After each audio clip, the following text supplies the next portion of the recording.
juróomi at yi di ñëw loolu nag mën nañu ko rectifier parce que ñii fi nekk seen poos yéen la ñu yërëmul màggatum lëndëm ku ko dajut day daj boppam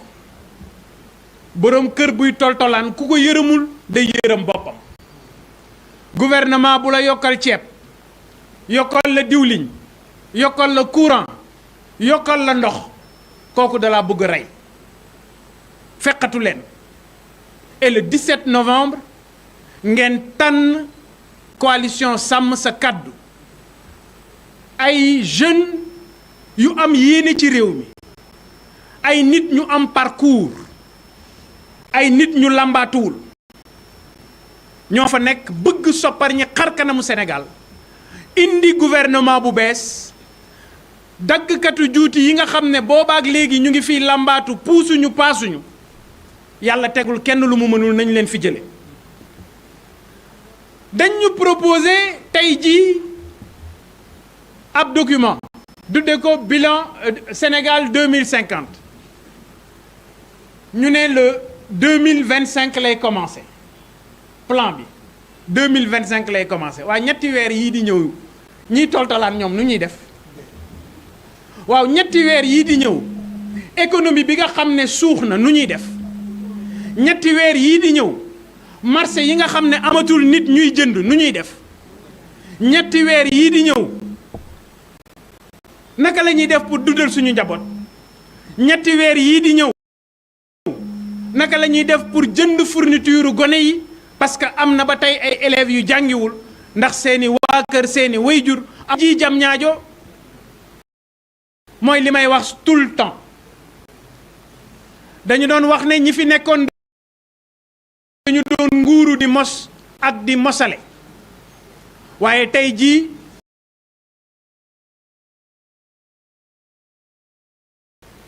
ñi doon mos ñoo fi jóge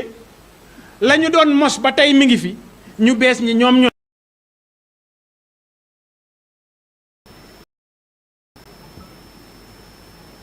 li ñu wax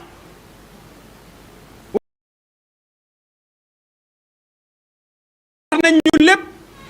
sauf wax ñu naka la ñuy relancer économie bu Sénégal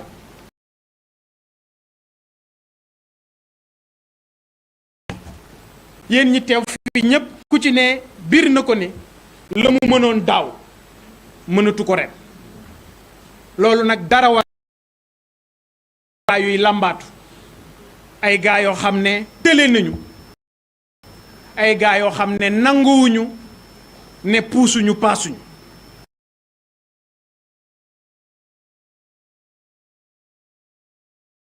parce que nag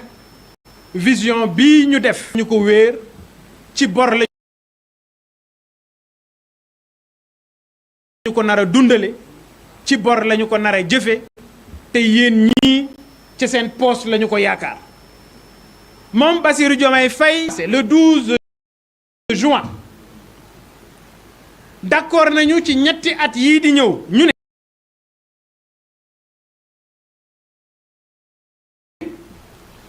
dañuy dem lebi